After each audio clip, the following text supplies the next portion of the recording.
Bismillahirrahmanirrahim. I am your teacher Ms. Nasa Subhan, and today our topic is कुछ अदब के बारे में। कुछ अदब के बारे में आज का हमारा ये टॉपिक है। बहुत मुख्तसर लेसन है लेकिन बहुत अहम है। इस लिहाज से अहम है कि आपको ये टॉपिक खुश्क लग रहा होगा, लेकिन आप इसको समझ लीजिए तो आपके लिए कुछ भी मुश्किल नहीं होगा। इस टॉपिक को देखते ही सबसे पहला सवाल जो जहन में आता है वो ये है कि अदब कहते किसे हैं? अदब क्या है? अदब किसे कहते हैं या अदब क्या है? ठीक है, तो इंसानी जो जज्बात हैं, जो एहसासात हैं, उनको खूबसूरत अल्फाज का जामा पहनाना अदब कहलाता है। सिंपली आप कह सकते हैं कि इंसानी जज्बात को खूबसूरत अल्फाज का जामा पहनाना अदब कहलाता है। अदब कहलाता है। अब ये खूबसूरत अल्फाज जो कि अदब का रूप ढालते हैं तो वो किस शक्ल में होते हैं? देखिए, या तो वो नसर है, यानी कोई मजमून लिखना, कोई कहानी लिखना, कोई अफसाना लिखना, या फिर वो शायरी है, कोई गज़ल लिखना, कोई नज़्म लिखना। ठीक है, ये सारे जो होंगे ये मुख्तलिफ ज़राए हैं इंसानी जज्बात और एहसासात को बयान करने के लिए। अब यहाँ एक दूसरा सवाल पैदा होता है कि इंसान ने अपने जज्बात को अपने तक ही क्यों ना रखा? अपने जज्बात को अपने तक क्यों ना रखा? तो इसकी एक वजह है, वो ये कि इंसान जो है वो माशरती हैवान है। माशरती हैवान है, हैवान नातिक भी कहा जाता है इंसान को, क्योंकि वो बोल कर, वो बता कर अपने ख्यालात का, अपने जज्बात का इजहार करता है और दूसरों से सुनना भी चाहता है। तो जब इंसान की ये फितरत है कि वो अपने ख्यालात का इजहार करे, तो फिर वो इसकी मुख्तलिफ सूरतें जो हैं वो अदब में तलाश करता है। जैसे कोई मुसव्विर है, उसको अगर कुछ अपने जज्बात और एहसासात का इजहार करना हो तो वो पिक्चर बनाता है, तस्वीरें बनाकर उसका इजहार करता है।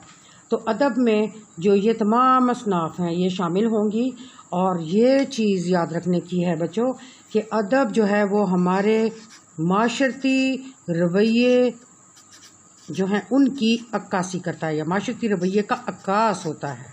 ठीक है, अदब हमारे माशरती रवैये का अक्कास होता है। फॉर एग्ज़ाम्पल, मैं एक ड्रामा लिखती हूँ और उस ड्रामे में मैं मुख्तलिफ किरदार लाती हूँ, और वो किरदार जो हैं वो हमारे माशरे से ही रिलेटेड होते हैं, हमारे माशरे में जीते जागते मौजूद होते हैं। तो यानी कि अदब जो है आप कह सकते हैं कि वो इंसानी सोच के इर्तिका का नाम है।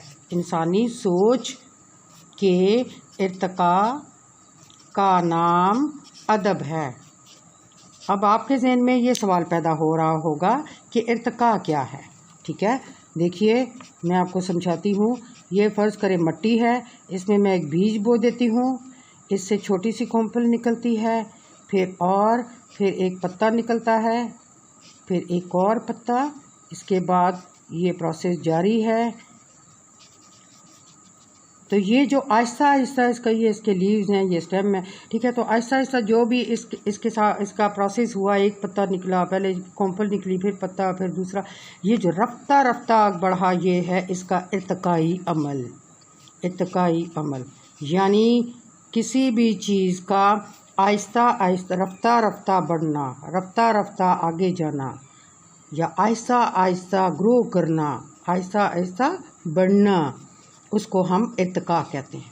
तो इंसान की जो सोच है उसका इर्तिका जारी रहा, और इंसान ने मुख्तलिफ ज़राए जो हैं वो बनाए अपने ख्यालात के इजहार के लिए। ठीक है, क्यों बनाए? क्योंकि उससे इंसान को सुकून मिला, क्योंकि उसकी एक फितरी ख्वाहिश पूरी हुई कि वो अपने जज्बात और एहसासात का अच्छी तरह से इजहार कर सके। मुसन्निफ इस सबक में यही बता रहा है, यही कह रहा है कि इंसान जो है वो अदब के ज़रिए से अपने ख्यालात का और अपने जज्बात का इजहार करता है। दूसरी चीज़ एक और, ये दुनिया जो मादियत से भरी हुई है, तो इंसान کہ احساسات جو ہیں ان کو بیان کرنے کے لیے بھی تو کوئی وسیلہ چاہیے تھا، کوئی ذریعہ چاہیے تھا۔ تو مصنف کہتا ہے کہ ادب ایک بہترین ذریعہ ہے جس کے ذریعے سے انسان اپنے خیالات اور جذبات جو ہے وہ دوسروں تک پہنچاتا ہے۔ اور مصنف کے مطابق حقیقت تو یہ ہے کہ یہ جو مادی دنیا ہے، مادی دنیا جو ہے، مادی دنیا جو آگ سے بنی ہے، اس پر ادب جو ہے وہ ایک پانی ڈالنے کا کام کرتا ہے، ٹھیک ہے۔